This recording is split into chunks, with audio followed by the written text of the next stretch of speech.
Grand Tour, the 2002 cycling year, begins today with the 57th Tour of Spain. It will cover more than 3,100 kilometres over the course of 3 grueling weeks of racing.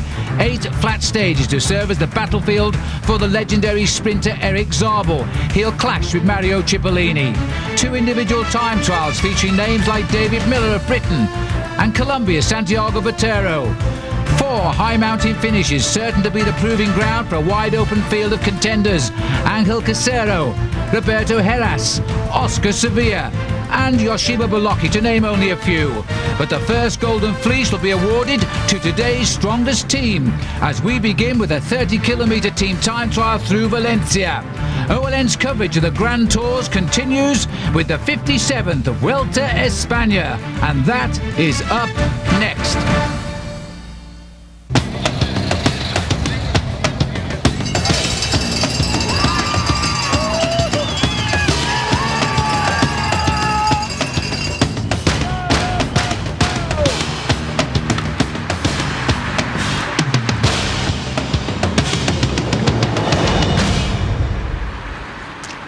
And the scene today, Valencia bathed in warm sunshine in the month of September. The biggest field of the year assembled, 207 riders, all set now to do battle in the Tour of Spain. I'm Phil Liggett, joined by Paul Sherwin and the return of Bob Rowland. First, a question to you, Bob. An unusual start today because of team time trial. Generally speaking, traditionally, the Grand Tours begin with an individual prologue time trial. The Vuelta, however, broken from tradition. They're going to have a team time trial to start this event. Gives a big advantage to Team ONCE, who have dominated the team time trials throughout the years, and their man, Joseba Beloki.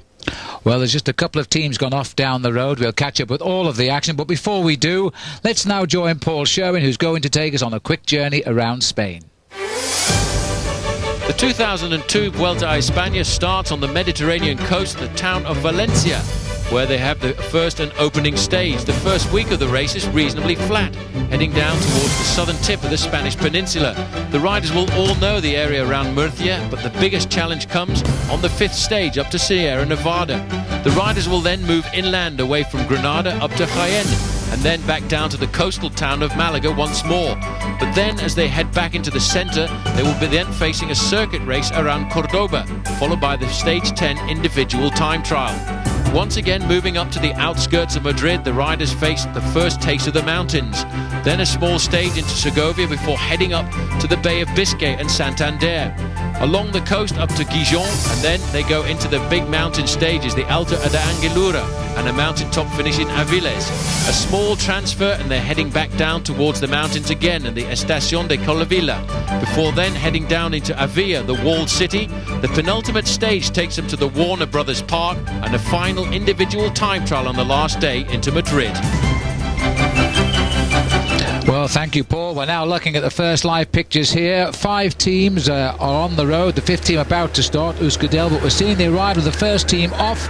Relax Fuenlabrada going through at the half distance at 14 minutes and 34 seconds. So they are setting the trend now. That's the first team through there. Now, officially, the distance has been revised to just over 24 kilometres from the original 30 which was scheduled. We're looking here at the 4th team to go, Milanese MSS, which includes Klaus Moller, who had a very good end to last year's Vuelta España, and no doubt is hoping to challenge again this year. Well, you can see all the teams really queuing up here, setting up themselves into the normal style of a team time trial. The course is an excellent course. It's very flat. The only thing that's hampering the riders at the moment is the very strong winds coming in off the coast. But for the moment, I think all of the big names will go off in the last part of the course. It'll be interesting to see how US Postal Service can perform, because I think Roberto Heras would like to try and win this race. Well, we're looking now at the start line here for Euskaltel Euskadi. And this is a team which we expect to see riding well on the roads of Spain. They're on home ground here for some of the way because they're a Basque team, remember. And they're led by Arteche. He's their 71, the leader of the team. And little David Echeverria, who also rides well. Igor Flores, time for him to impress now, as it is, I think, with Iban Mayo. And also here, setting up the team for a good ride, Roberto Heras. Heras, the stage winner in the past in the Vuelta a España. Bob, interesting start, Bob. I wouldn't mind being pushed off by some of the starters today. Well, we usually had UCI officials who are not quite as good looking as the women that seem to be letting the riders go. Euskaltel having a bit of a difficult year so far this season. They want to sort of get some redemption in this Vuelta a España. They haven't really raced that well. They didn't win any stages in the Tour, even though last year they got one with Roberto Heras, and Julian Gorospe, the team director of Euskaltel, said, boys, now is the time. You've got to race well in this Vuelta a España. Well, the weather absolutely perfect. There is no wind at all. It is 30 degrees Celsius, which is very, very warm for the time of the year. And the Spanish summer seems to be going on and on, whereas plenty of the areas of Europe are getting heavy rains. Spain is bathed in hot sunshine. And we're going off towards the desert very early on this year, as we have our big finish on stage 5 at the high point of the Tour, over 8,500 feet up the climb of the Sierra Nevada. So it's an interesting concept, Paul. Important today, I think, for the teams with ambitions to make sure they put in a good time. Well, it's very important because it sets up the hierarchy very early on, and then we turn over to the sprinters for the first few days, and then we'll have the first sort out at the top of Sierra Nevada, which is a very difficult and long climb. But after that, again, they're plummeting back down to the Mediterranean coast and the stage finish in Malaga. I think over the first 10 days we'll see a huge domination, because Bob and I were talking a little earlier, weren't we, Bob, about the fact that there are a lot of sprinters in this year's race. There's a fantastic field of sprinters in this race. I think about half the teams have a good sprinter. Guys like Cipollini, guys like Zabel, and Angel Edo from the Milanazza team right now. A lot of really great sprinters. Petaki, there's all kinds of good guys. There'll be very exciting finishes in this tour. Now at the Domo Farm Fleets team, and that's Koos Moornoot to the left of our picture there. And so this is the Domo team, led by sprinter Jerome Blijlevens and Dave Bryland, Steve de Wolf, Leif Hoster, Kashikin of Kazakhstan, Stephen Kleinen of Belgium, Koos Moornoot, who we saw there from the Netherlands, Bram Tankink, also of the Netherlands, and the Belgian rider in the team as well, Jurgen van Gulen, as they now make their way around this rather steady start. No point of heroics just here before you get out onto the highway. It was rather strange to see the name Jeroen Blijlevens pop up. I was rather surprised when we saw him there as we go back to the finishing line to see the arrival of Team Alessio, because Index Alexia, I should say, because it's a long time since we've actually cited the name Jeroen Blijlevens in the sport of international cycling, and it'll be interesting to see if he still has those sprinting legs, Bob. Well, once upon a time, a few years ago, Blijlevens, who was winning a lot of races at the time, beat Mario Cipollini in a sprint in the Giro d'Italia, said at the time that it was now easy to beat Cipollini. He's had to eat those words every year since. We haven't seen him in a lot of races, and he most certainly hasn't won any for a while. See if he can regain some form in this Vuelta a España. Hitting the line now, Index Alexia, and not a very good time for them. Pavel Sabadelli's team, 28.59 for 6th place at the moment. Blijlevens, Bobby Murray called, is one of the few riders in the world who's actually finished the Tour de France and was then disqualified for that fight with Bobby Julich. At the Kelme team here now, the face there of Óscar Sevilla. And this Sevilla says he's actually starting this race 7 kilos lighter. That's about 17 pounds lighter than the time he abandoned in this year's Tour de France. So that could mean trouble for a number of the other riders in this year's race if he's carrying some 7 kilos less up the mountains to come in this year's Vuelta a España. We'll take another short break. We're starting to get down now to the cream of the top teams making their start. As the teams continue to arrive, this is now Seiko, who are right up amongst the leaders at the halfway check with 14 minutes and 12 seconds. Cipollini's squad's just gone through their best time of 14.03. But now, can Seiko do anything about that time of Milanese? I'm not too sure they can. They're not going to be far adrift from it, though. So this has been a good start for Gilberto Simoni, but there won't be a golden fleece waiting for him at the end of today's stage. So Seiko come up towards the line, slipping now into 3rd place, rivaling the time of Big Matt, and they're going to beat Big Matt as they come up to the line, but only just 27.34 seconds for them. Well, that's a good form, a good ride, I think, for Gilberto Simoni. He'll be very happy with that. He's starting well up at the top end of the overall classification, but he'll take a back seat over the next few days until we get to the big mountains.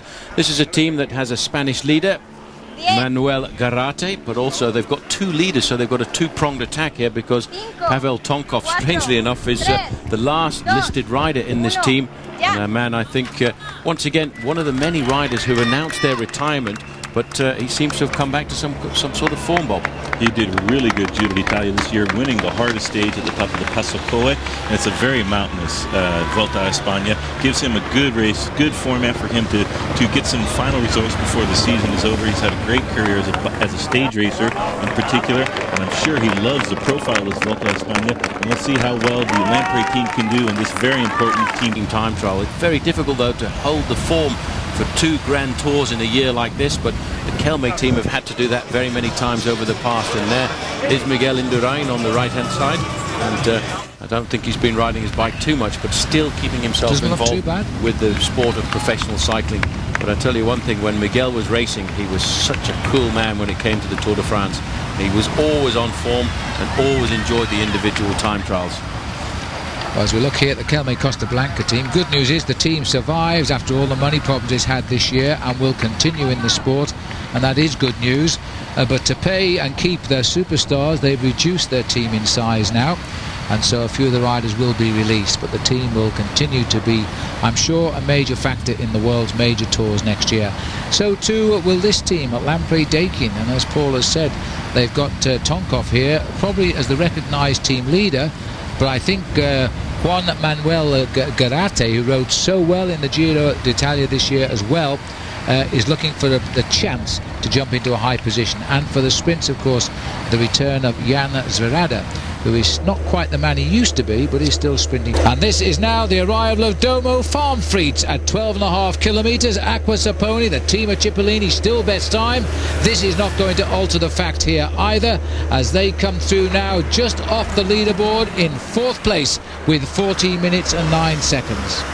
Kelme here, in fact, are looking like a very well-drilled squad there as we look at Óscar Sevilla and Santiago Botero looking to try and get themselves at the top end of the leaderboard.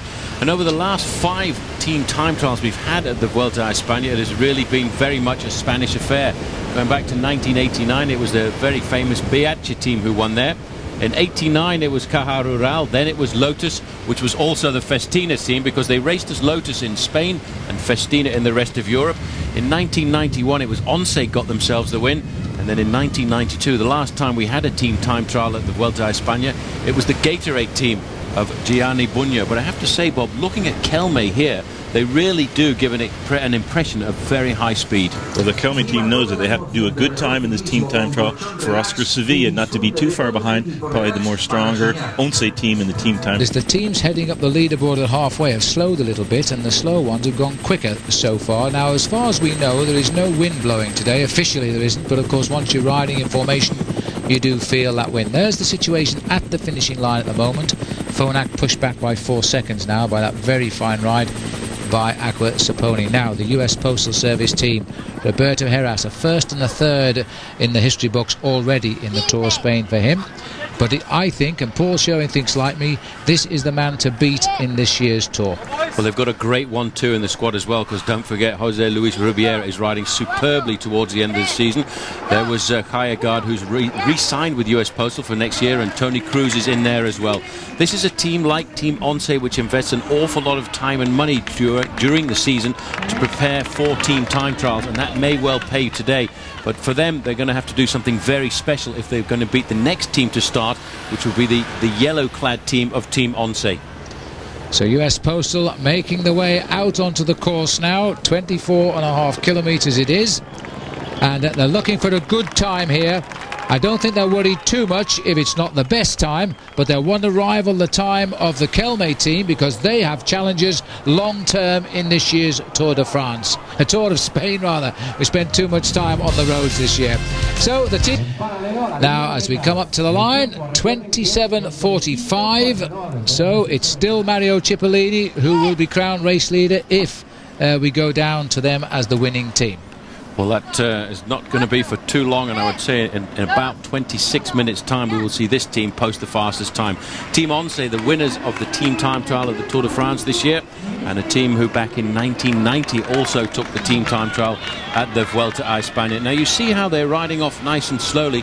That is a very sensible start, because very often riders tend to get a little bit too excited, don't they, Bob, in the first kilometre. If you start too quickly, it really blows the engine out of a lot of the other riders, the lesser riders on the team, and you need a full 9 men team time trial. Absolutely, and when you see this first corner is very close to the start line, if you're the last man in position, you have to sprint twice as hard as the guys in the front to keep on equal terms with them. It's one of the most beautiful images in all of cycling. The uniforms, all the same, of a team time trial. It's one of the most painful as well, because each rider knows that they have to be able to pedal as fast as the strongest guy on the team. That's a daunting prospect. But ONCE, they know, like you said, Paul, they need all 9 guys to contribute, and that's why they've won a number of team time trials over the years. It's a formidable team, this one, Bob, with Pedera in there, rode so well in the Tours, a young rider, Yatsk, bang on form, Rushka, a good time trial rider, Acevedo in the mountain.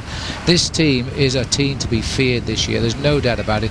And Beloki, well, Saez, the manager, is hoping that he can steer this man to his first big stage race win. He's come so close in the Tour de France, but he's never won. One man's got in his way, called Lance Armstrong, who isn't here, of course, in this year's Vuelta a España. Now, Lampre have gone through, as we swing back to the midway point now. Lampre have gone through, and this should be Team Telecom, and it is, with the second best time and one of only 2 teams to get inside 14 minutes.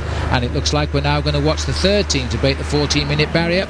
So there's good news for Eric Zabel. Paul is ahead of Cipollini's team, 13:37. Well, over the first 4 days out on the open road, Eric Zabel would have a very good chance of getting himself the leader's jersey in this bike race, because I think Zabel is on form, and a man we also need to think about for a World Championship jersey in about 2 weeks' time after the end of the Vuelta a España. There at the back is Roberto Heras, you can see, wearing 221, the team leader of US Postal Service, using an incredibly small gear, obviously trying to emulate the team leader Lance Armstrong. But the rest of the team getting themselves into that aerodynamic position, each one taking turns. There's Jose Luis Ribiera. Ribiera riding very well after the Tour de France and leading up now to the Vuelta a España. Well, they're all looking pretty cool in their Nike Space Age suits at the moment, as they now really put the pressure on Matthew White. They're finally getting a big tour here off the US Postal team. And Flanders, and here's their time. It's not too bad. They had a pretty good intermediate time. It looks like they're going to be in 4th place, just 16 seconds down on the Aqua Sapone team. So 27:20 then from Domo, 4th slot for them at 54 kilometers an hour. Now we're going to the 4th last team to go, team number 20, Fassa Bortolo. And this is a team which carries Francesco Casagrande. He's been a little bit in the quiet section of the racing this year, but people are listing him amongst a possible winner of this tour.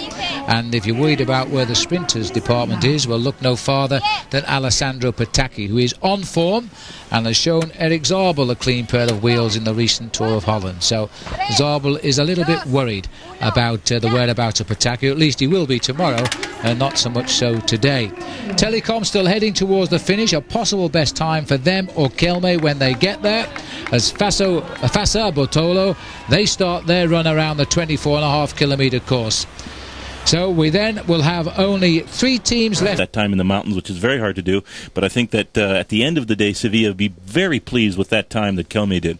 Well, it could give him a gold jersey by the end of the day. We'll see. I'm not sure who finished the line in first place there. As we look now at the Mappe team, now this team, as I say, shrouded in a little bit of mystery, because as Mappe start, they're starting without Eddie Ratti, who has passed all of the UCI tests, but the team has pulled him out of the squad.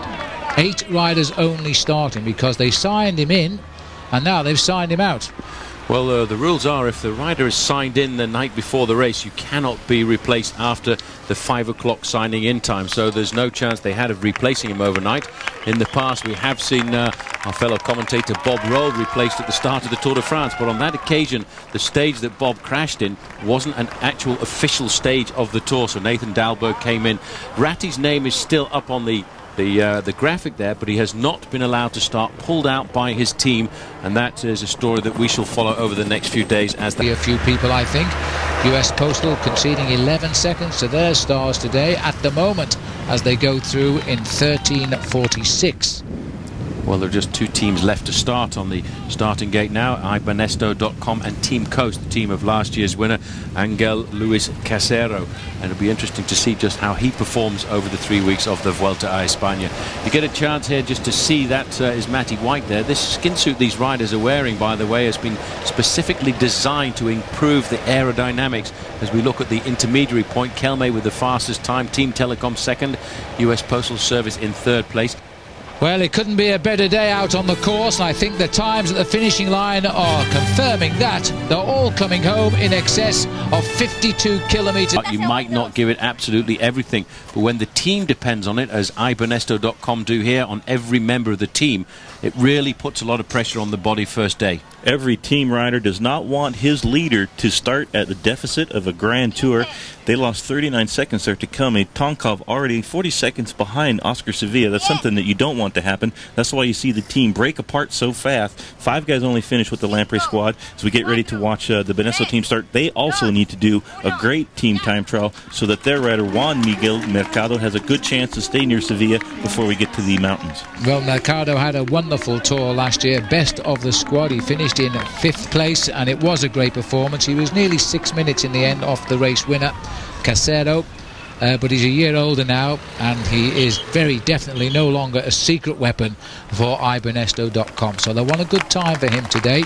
We're expecting Telecom to come in next, and it could be close to the leaderboard. They've been riding pretty coolly out there. They were only conceding a few seconds, 2 seconds, less than 2 seconds, to the race leaders Kelme, who are in with the best time, and sending a few shockwaves, I think, down the row here, because we could see a Kelme rider in the gold jersey as leader by the end of this day. But still to start, the last team with Angel Casero, the winner last year, who hasn't done much racing at all this year, and he'll be in the final squad to go in Team Coast.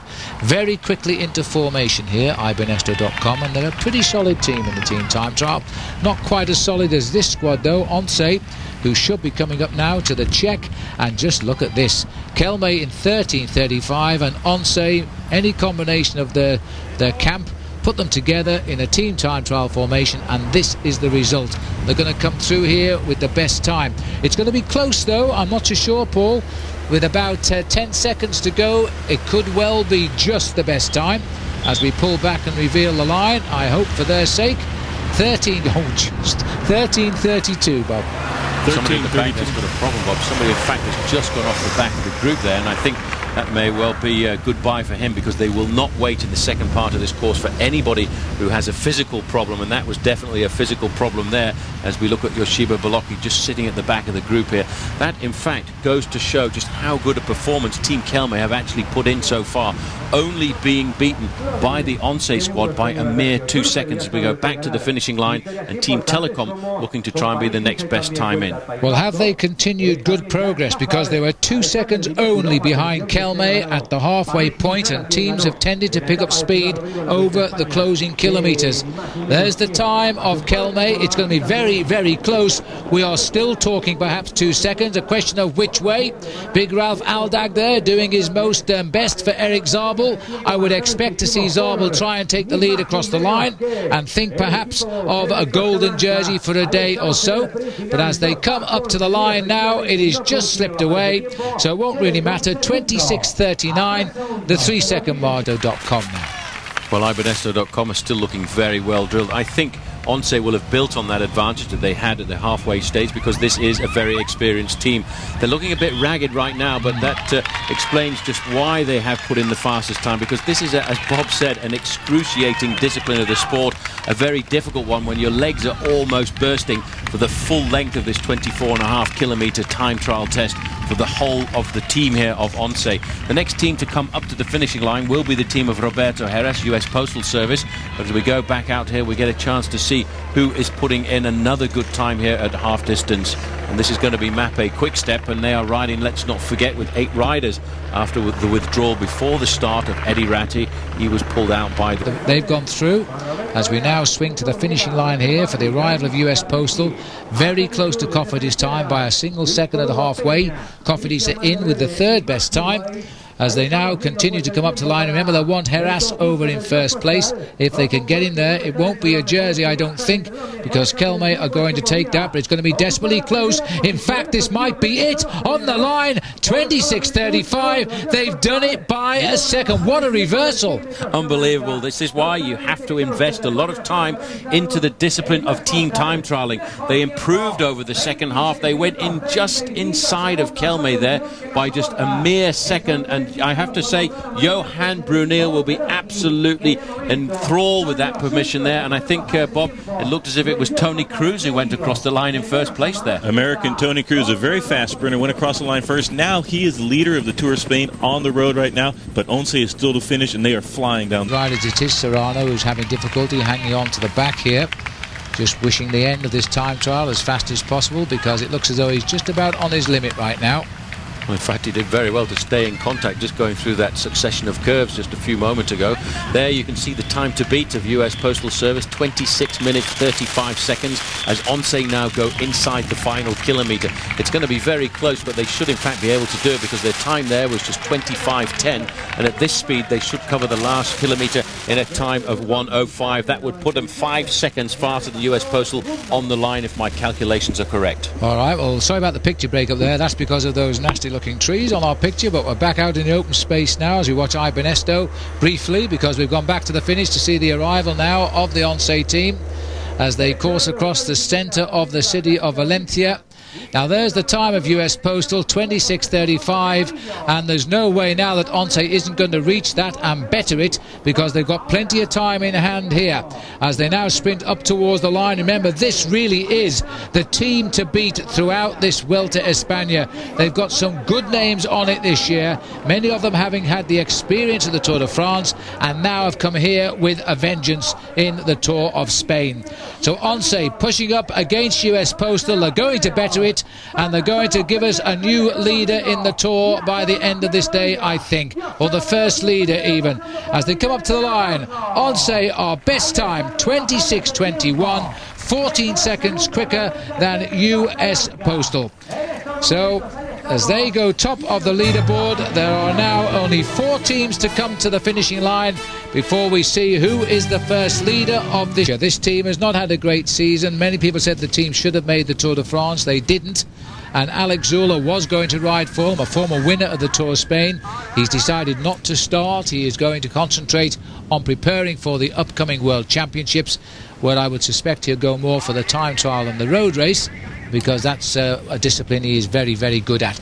There is the situation at the finish, with the best time not to be beaten now done by ONCE.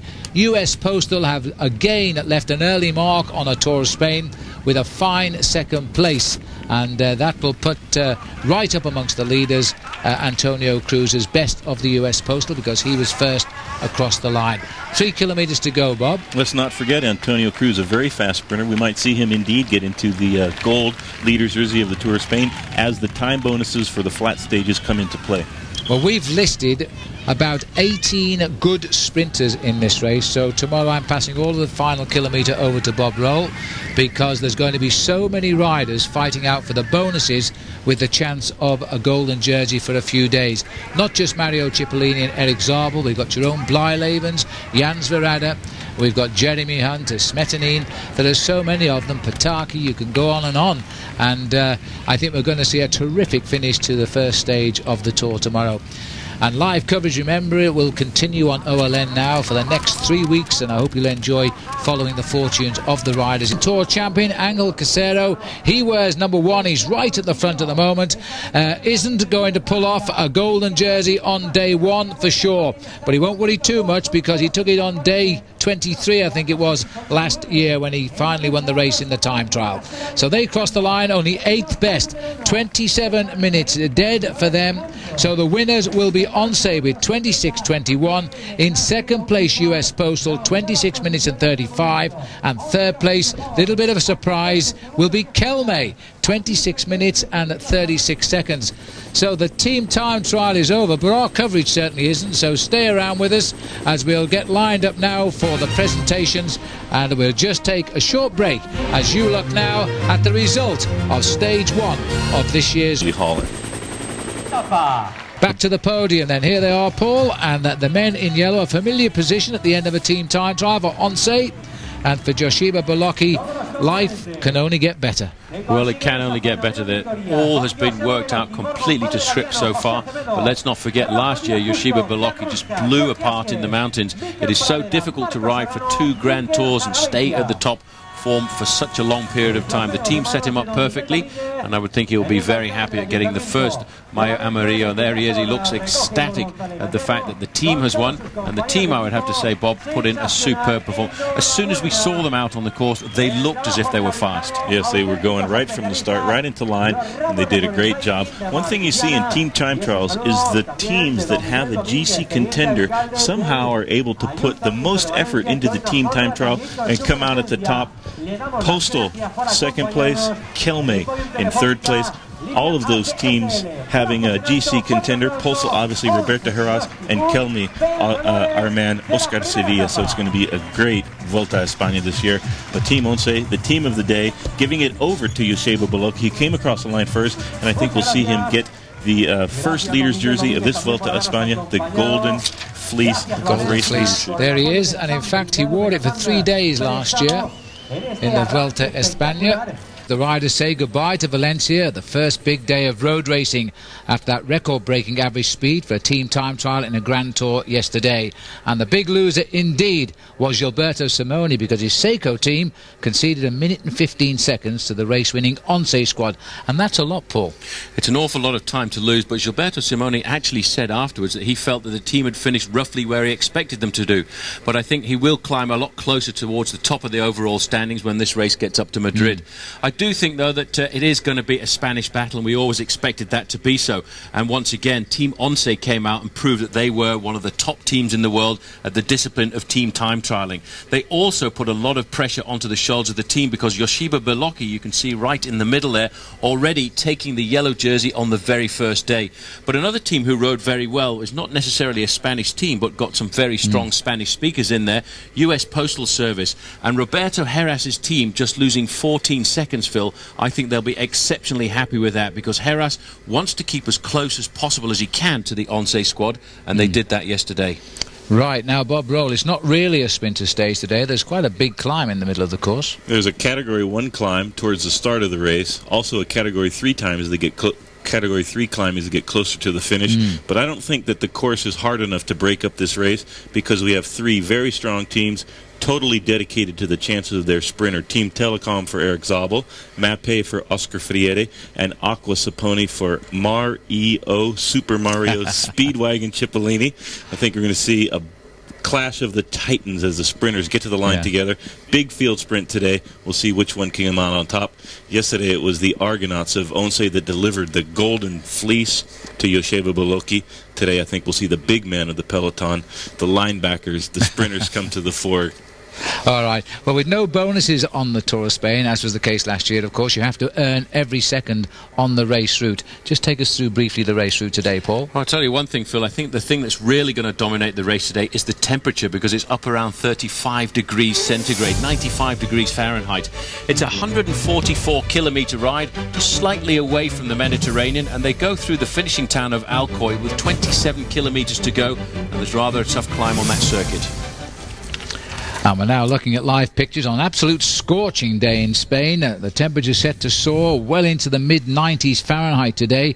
In fact, because of the heat, the judges have allowed drinks to be distributed right from the start today. And 2 riders not waiting behind for anybody after 10 kilometres have attacked, and they're now leading by a little over 9 minutes. In fact, the gap is coming down. They once had 11. And the name's Herman Nieto of the Relax Fuenlabrada team. You might remember the man that shaves his head, dressed in red, from last year's Tour. In the end, he finished second from the end in the overall classification, but was very much in our pictures. There he is now, setting the pace, and the man with him riding, as far as I can work out, Paul, is first Vuelta, Médéric Klein of the Covides team. Well, they've gone out very early on, and there's been no reaction at all in the main field, and I actually think that a move like this is really going to be good for the sprinters, because there is a very tough climb halfway through the course today at just 77 kilometres of racing covered, and I think because there's a breakaway off the front like this, then the sprinters will get a chance to accompany the majority of the climbers over that ascent, and we will see a sprint royale towards the finish. All right, well, there are two leaders. As I say, the last time check was at 56 kilometres. 9 minutes 22 was the gap then. Let's just have a look what the team time trial did for the overall classification. Not surprisingly, all of these riders on the ONCE team, because they won the team time trial yesterday. Beloki was first over the line. He's got the golden jersey. All riders on equal time. A little bit further down, and it's all the members of the US Postal team who come in at number 8.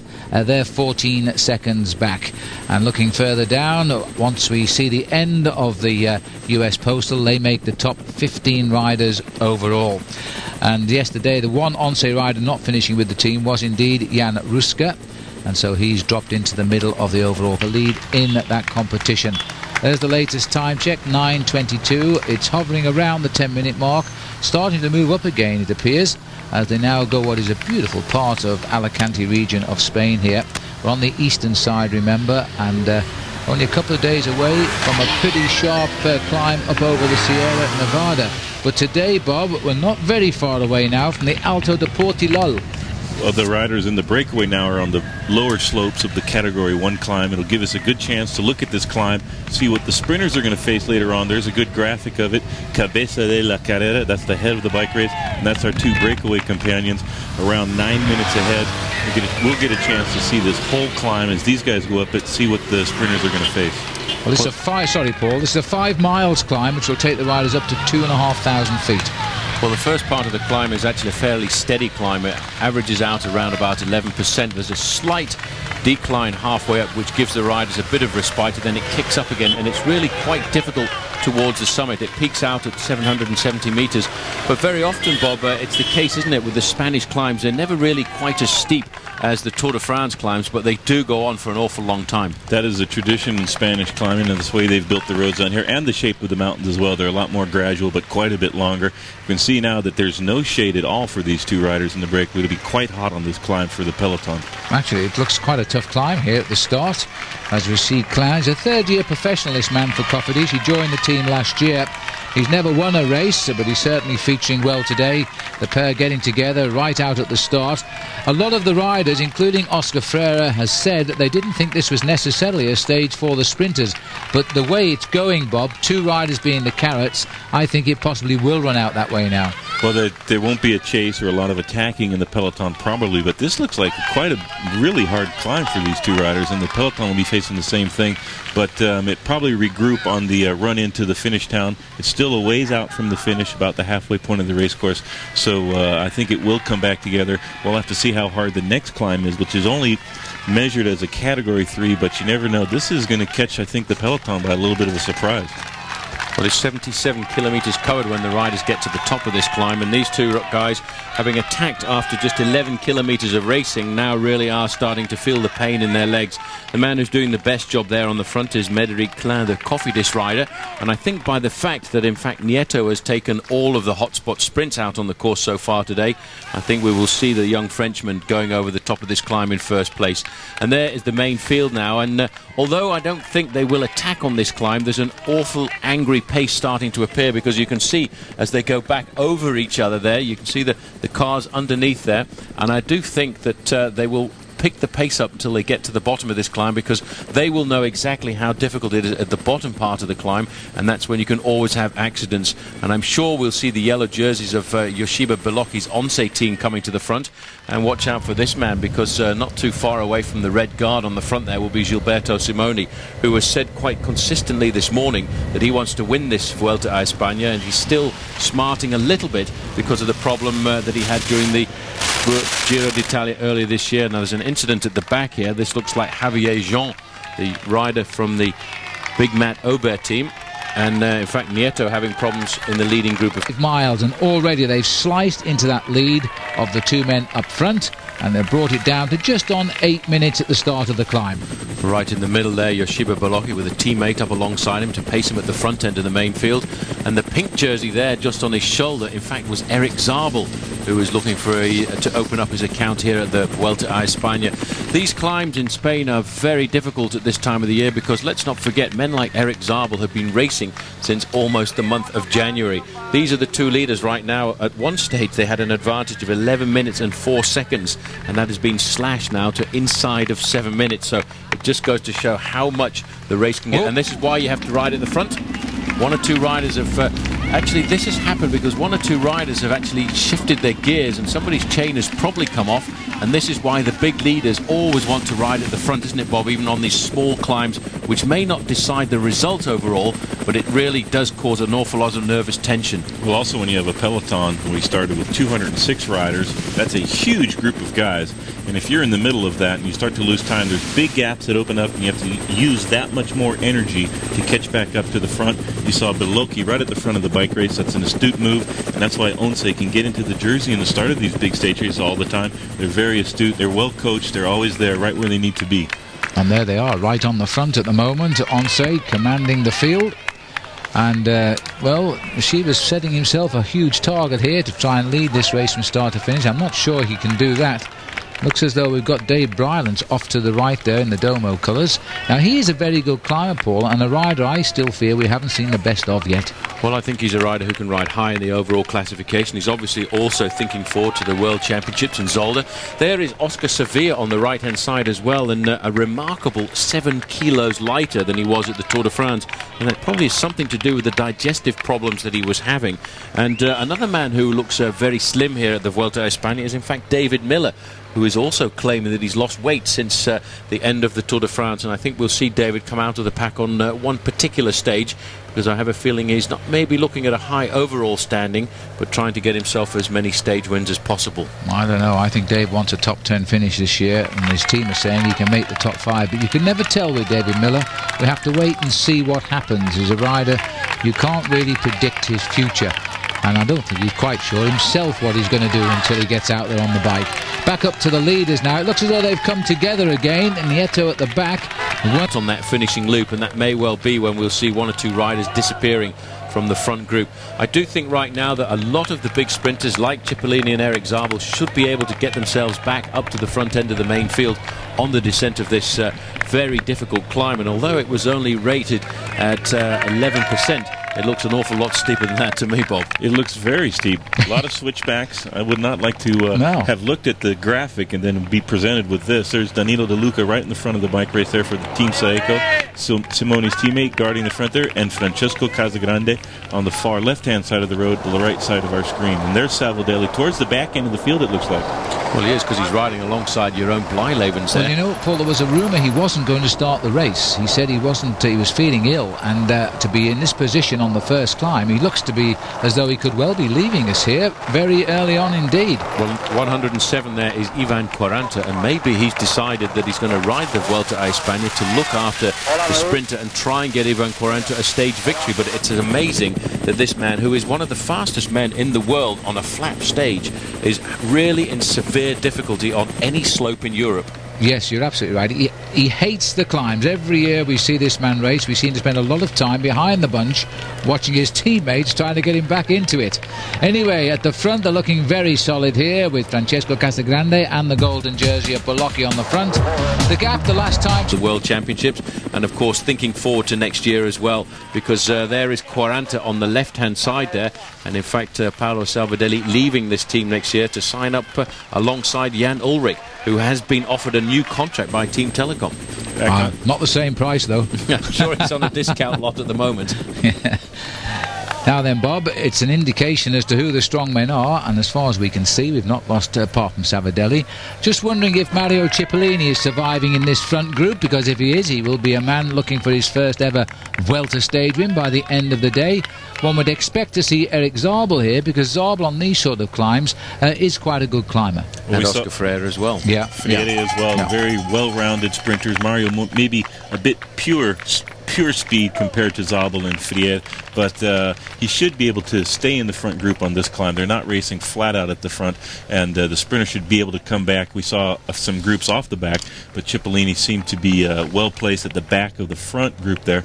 We'll see how hard this second part of this climb is. The front part was quite a bit harder than I think the riders anticipated. I think it shows you, here's our breakaway now. They're coming across the top. The King of the Mountain points will be up there. It looks like the Nieto is going to allow the Frenchman from Cofidis to take it. El Portillo, that's the name of the climb there, and they'll be down to the descent on the other side. hopefully we'll get a time gap as well.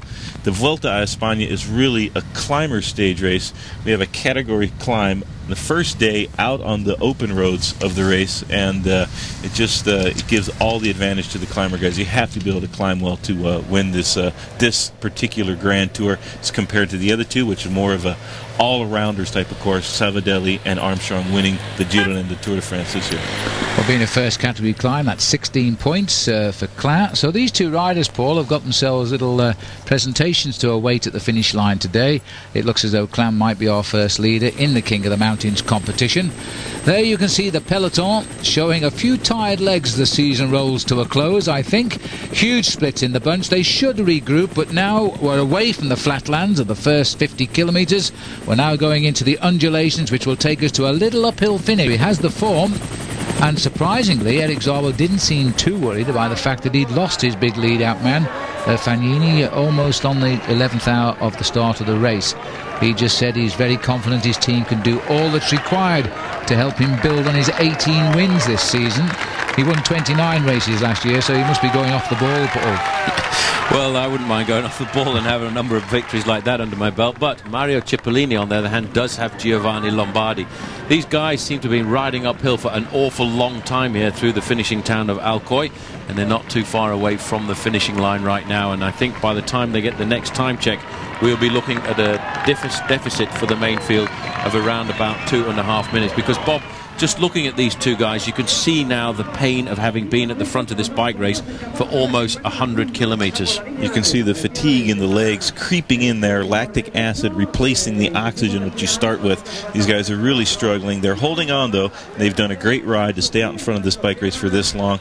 It looks like a pretty tough finish for the sprinters, but I still think it's going to stay together at this point. Well, it's been a hard slog up to the line. I thought we'd gone through it, but clearly we have now. As the clock starts on the left, a nice crowd here enjoying a beautiful late summer's day in eastern Spain. Now we'll get a very accurate time check as they pass through that finishing banner. Been a great breakaway by these riders. Sadly, we still can't see it working out, and I'm sure many of you watching who understands the sport will probably agree with us, because here we see the teammates now of all of the sprinters keeping the tempo on at the back. And Bartko, and this is now Aldag, the former champion of Germany. He lost his title this time around to Danilo Hondo. And Hondo, by the way, is riding extremely well in the Hessen-Rundfahrt at the moment. He's just won a stage in that event. So Telecom managing to keep a good team in action on home soil, as well as sending Zabel and the boys over here to the tour. Now, will we see the chase? Because they're breathing down their necks, and there they are. 18 kilometres to go to the finish, and they've got them in sight for the first time today since the 10th kilometre. And it's Jaztel who have started the counter move. Well, I think the sprinters have all got their fingers and their legs crossed right now, because they're hoping it's not going to be too hard on this climb, and hoping they can go over the summit of the climb still in contact with the main field. The two leaders are just surviving, but only just, because there is the big shadow of the main field starting to pull themselves back. It's always difficult when you've been on a long breakaway like this to hope that you're going to survive, but for the two men at the front, it is all over after a very long breakaway of around about 115 kilometres. A complete change on the front end of the main field as Jaztel launch the attacks. They've been launching these attacks for a couple of minutes right now. This is Dario Gardeo Fernandez who's gone off the front, and he's the first man who will see these riders since this very early morning start to the race. But it was Fernandez who literally ripped the field as he started the climb with a very steep hairpin bend. He's right up to the two leaders, but so is the advance party from the head of the peloton now. So they've been caught, in fact, at 126 kilometres today, so they've been in the lead for 116 kilometres. But unfortunately, Bob, it's not going to win them too many prizes at the finish. Well, they hope they'll get over the top of this little climb here, and at least at the back of the peloton, the riders going very fast from behind.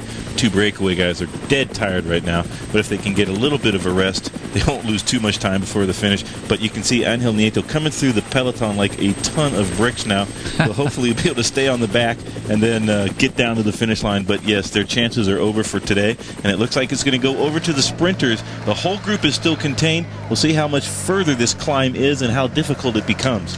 Well, it's stringing them out, and I must say that the sprinters, if they do win this, will deserve it, because they've had to withstand some rather nasty moments on this stage. There's a lot of attacks came as soon as we turned the little right-hand corner at the bottom of this climb here. Men were launching themselves out of the front. In fact, what it has done is taken a lot of the sprinters teams away from the front end of the main field. They're at the moment clambering along, and I tell you what, the Cofidis rider there on the right-hand side, Clint, has done a very good job. He's accelerated. What he wants to do is try and stay in at the front end of the main field, and maybe if he can get himself some more King of the Mountains points. He shouldn't have any problem being the King of the Mountains today, but if he can get himself a few extra points here, he could keep that King of the Mountains jersey for a couple more days. But you can see the main field just grouping together at the front end, and all of the sprinters men are in that long line at the rear end of that peloton. And there's David Echevarria going off on the front. Well, he'll always be on the attack with little David, and he's now gone down to chase this rider from Fuenlabrada, or is it Seiko who's gone clear here? Two teams with very similar colours, but there's two of them going for the sprint at the top of the climb now. Could well be somebody like Fabio Sacchi here, who's come clear, and they're going to take the points out. So Paul's theory has gone into the wind there, unfortunately for little Clint, because he was unable to score points. It's only third category, which means the first 6 riders over the line will get the points, and 6 for the win, down to 1 for 6. Move, and well ridden by these boys now as we head under this banner here, which is saying 9 kilometres to go, just over 5 miles. We know, we've seen the finish now. It's uphill. It would be in favour of breakaways, gaining seconds over the field. So on a day, Bob, when we thought that Beloki wouldn't have too much trouble holding on to his golden jersey, he's under pressure. Well, that's an absolute panic being thrown into the peloton right now by Óscar Sevilla from the Kelme team. Only 15 seconds behind on GC. It might be the virtual leader on the road right now. It's incredible to see on a descent Sevilla attacking and getting a gap on the whole ONCE team. Now, about this 9-second gap that wasn't going to work, Bob, at the moment it's looking pretty good, because here are the two leaders. They started, remember, over the top of the last little climb. Noval was the rider who attacked, quickly joined by David Echevarria, but I bet they didn't think that this group of 4 would get off the front on the chase down the mountain and look as though they could well join them, with one of the race favourites in here, Óscar Sevilla, who rode so well last year as well in this event. Had a very disappointing tour, I think, because he'd sort of deflected his training because of all the problems he was having with, did he have a team to race for? Was he ever going to see a salary check coming in because they weren't paying him? And by the time he got to the tour, I think mentally he wasn't ready for that race. But there's no doubt he is ready for this race. And as Paul has said, he shed a lot of weight, and this could be a very, very good psychological move today.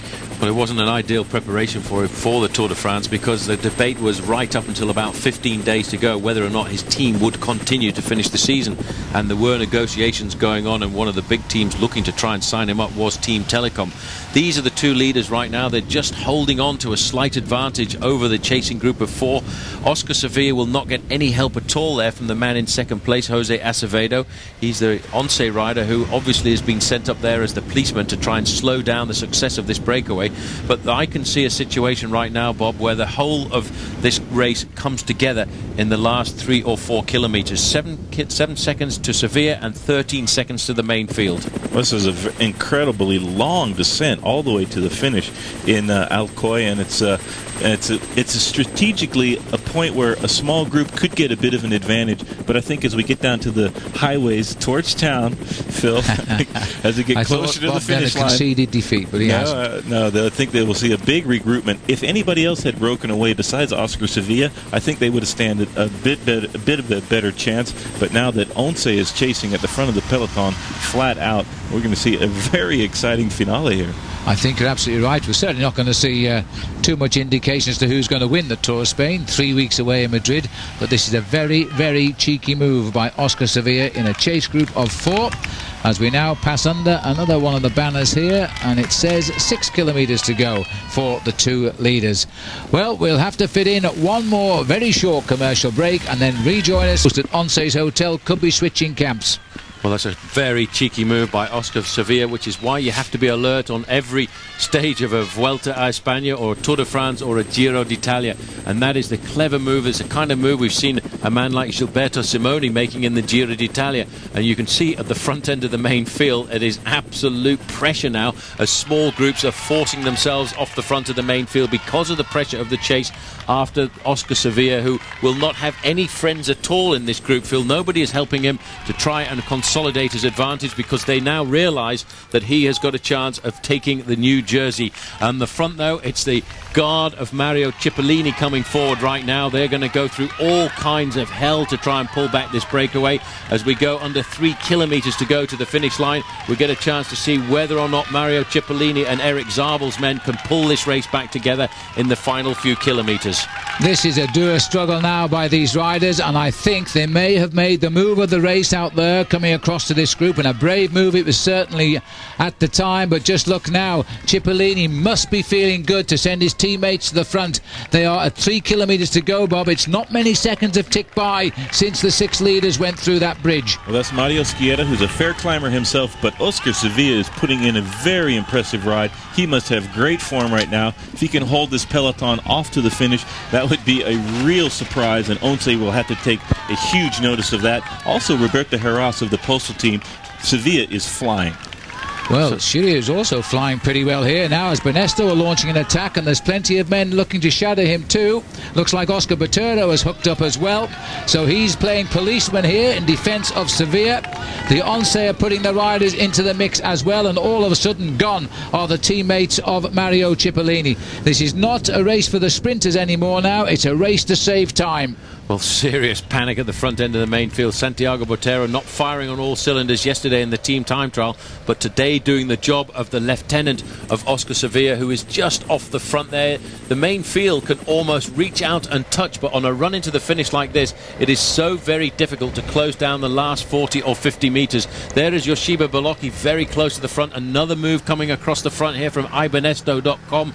Everybody wants to move right now. There is still a slight breath of air between the leading group of 6, but the main field is just there on the horizon. Hopefully back into attention for Oscar Freire, who isn't too far off the front of that bunch either. At 1 kilometre, this is going to be a sensational finish. It's all going to come back together. It has all come back together. Mappe have done the job. The team of Oscar Freire, the world champion, have clawed back to Óscar Sevilla. It's a one compact group now. The main field inside 1,000 yards to the finishing line, looking over their shoulders. The sprinters now want to know where their men are. They're trying to make sure they can organise this sprint. It's a difficult sprint to sort out, but on the front I also saw right in there Giovanni Lombardi, which can only mean one thing. Super Mario Cipollini has managed to get himself up there. Cipollini is up into 4th place. Looking back, you can see Erik Zabel not too far behind him. In fact, they've opened a gap right now. This is going to be a big battle. Well, it's going to be a big battle, but there'll only be one winner here now, because Mario Cipollini, I think, has got himself onto the wheel here of Erik Zabel, and that's shut it all down now. No, it was a Domo rider, in fact, who started the sprint now. This has gone for Seiko now, leading them out here. So Cipollini has got to get himself out of a little bit of a mess now, because they've got some very good sprinters at Seiko, but not the best men. As it is, Pataki is in 3rd place, and he is the man that Erik Zabel has feared an awful lot as he breaks now. And so, as it looks as though it could be a first win here for Fassa Bortolo, as Pataki is making a run for the line, but he's gone too soon. This is going to be a desperate finish, as it looks to me like a Milanese rider who is going to line. This could be Angel Edo is going to hit the line. No, he's lost it on the line, and it's gone across to a rider from Seiko. Now, I would suspect, Paul, that is possibly Sacchi, but we'll wait and get confirmation. We think it's Fabio Sacchi who's crossed the line, and that has really thrown a cat among the pigeons, because the top sprinters totally made a mess of that. Well, it was so difficult just catching up with inside of 1 kilometre to go. They were all over the road, and they were trying to control all of the attacks. Cipollini, in fact, has just come across the line. He was at the back end of the main field there, but what an unbelievable run in towards the finish line. It was almost the day for Óscar Sevilla, but coming up there, you can see it was all down to the last surge for the line there. I'm pretty sure it was Fabio Sacchi who came through there. A superbly timed sprint for him. Giovanni Lombardi was pretty close to the front end as well. Angel Edo was well up there, and one of the Phonak riders too getting himself pretty close to the front end of the main field. Now Sacchi, we think, and I'm pretty sure looking at him here, it is Fabio Sacchi. That'll be his 4th win of the year. He's certainly got good sprinting form at the moment, and pipping Erik Zabel on the line. And the Phonak rider who is crossing the line there, well, almost certainly that'll be Sven Tuttenberg, and that for Sven on that sort of finish is a terrific performance for him. And look there in the top 10 there, you can see the Mayo Amarillo, the golden tunic there, because Joseba Beloki was very close to the front as well, being very attentive at the front end of the main field. But you can see the chaos of this sprint, riders all over the place. It certainly wasn't an organised sprint this afternoon. The teams of the sprinters getting very caught out there. Eric Zabel was without any men around him for today's stage, but he obviously proved this was an Eric Zabel sprint. And I think as we come up to the final search for the line, we'll find that Eric Zabel managed to get himself across the line there, Phil, in second place. But it will certainly go down to the photo between second and third. No, I don't know. No, it's a clear second for Zabel. But a win for the Italian Fabio Sacchi. First blood for the sprinters, and we weren't expecting him to do that. Watch the sprint again. It was in fact Danilo De Luca of Seiko who got the sprint. Eric Zabel taking second place, and in third place the former world champion Óscar Sevilla. Here we are now. We've got Danilo on the podium. This, by the way, is 7th win of the year, and he's had a great August, finishing placed in the Hughes Classic and the San Sebastian Classic. He won, by the way, the Grand Prix Fred Mengoni, and Fred is a great friend of American cyclists and lives in the United States. But this is the man now. If we'd have seen this picture earlier, we'd have been able to have spotted him, but unfortunately this is our slow motion camera that always comes in after the result is known. But there's no doubt who it is now, Paul. Absolutely no doubt at all. Danilo De Luca. Now he also is a good tip for a world title at the end of the Vuelta a España. He timed that to absolute perfection. It was a tough sprint finish, and he caught out a man by the name of Eric Zabel, who managed to get across the line in second place. Óscar Sevilla was the man who came up there in third place, a former world champion for Switzerland, and the man who really I regard as the team captain on the road for Team Phonak. Angel Ado was up there for the Maya MSS Milanazzi team, and Paolo Bassoni from Tacconi Sport got up there in 5th place. But I think what was more important was the 7th place finish of Leaf today, because at one moment with about 5 kilometers to go, he was no longer the leader of this bike race, and he used his team to absolute perfection and pull himself back into the bike race with a bit of help, I would say, from ibonesto.com.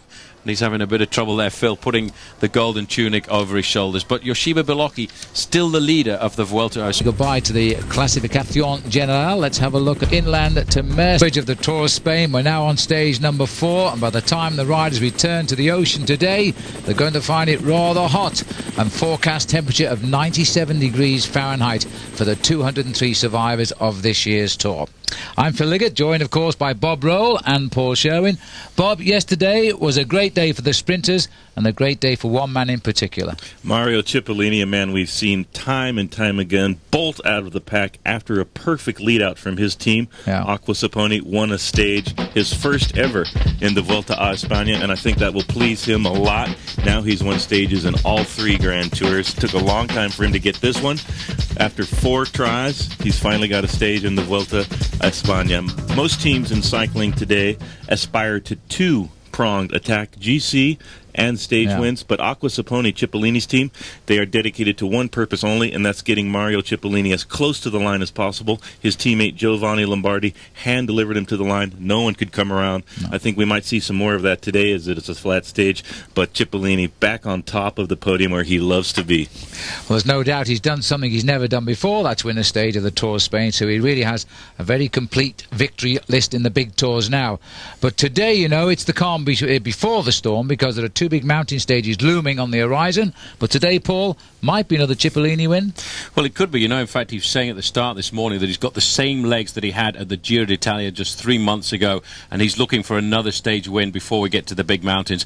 It's a fairly flat course again, and I think the most difficult part of today's course for the riders is going to be the heat over this part of the southern tip of Spain. It's 149 kilometres from Aguillas down to Roques del Mar, and it's totally pan-flat. Well, I have to say that it is a glorious day, and everybody's on the beach at the moment down at the finish line, but they'll be up on the line very shortly to see the arrival. Let's remind ourselves as to the overall situation. It's very tight at the top, as you can well imagine, and all of the leading riders are from the same team, courtesy of that team time trial a couple of days ago that opened the Tour. Beloki is facing up to his 4th day in the golden jersey. His teammates line up behind him. Best of the rest is now, though, Jose Gutierrez from the Kelme-Costa Blanca. He's a sprinter, followed by Zabel. Big danger man Heras is 9th.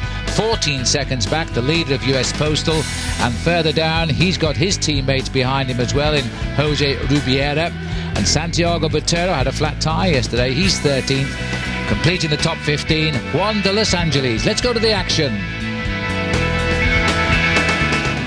And this is the man who is creating the action today. It is Dario Gadeo, and he rides for Jazztel. Not surprisingly, because he's racing through the region of his sponsorship today. So I guess, Paul, it was a pretty predictable move, and it came almost at the drop of the flag. Well, he came straight out of the starting gate, and in fact at one stage had built himself up an advantage of 11 minutes and 14 seconds. But since then, in fact, there's been a fair reaction at the front end of the main field, and it's really come from the Acqua Saponi team of Mario Cipollini. And yes, he does go into the area where the team is sponsored by, the Costa del Almeria, and in fact there's a hotspot sprint there, Meta Volantes as they call it in the Tour of Spain, at 126 kilometers. So he's going to hope to survive until then. But I have a feeling, Bob, that the way the main field is going right now, they should pull him back before the end. Yes, he's got a pretty good gap now, around about 9 minutes, but he let it go up to about 12 minutes, 11:55 I think at one point, and at that time, both ONCE and Mario Cipollini's Acqua Saponi team sent riders to the front of the peloton, started chasing. I think one of the tactics he might think about using next time, at least his teammates anyways, he'll be pretty tired after all day out in the front today, is to keep the gap under 10 minutes. That seems to be the magic number before an all-out chase from the field starts to ensue. If you can keep it around 9:55 and let it wait long enough before the chase begins in the peloton, you have a better chance actually than getting a lead over 10 minutes. So we'll see what happens. He's putting in a good effort here though, but they're chasing in earnest now in the peloton, so it might not be very long before he's caught